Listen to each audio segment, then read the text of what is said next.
So we are going to demonstrate the force. So we change the recipe, press start, and it is going to automatically go there instantly. Adjust itself, and look at the force. It's 29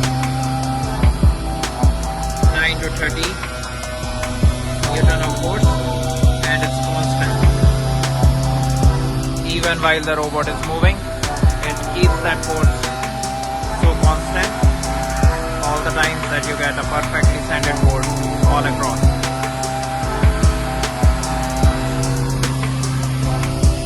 It's constantly measuring the force and applying a constant amount of force. Look at the Z.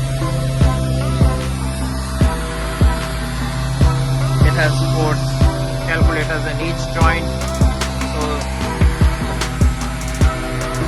forces are precise at all points.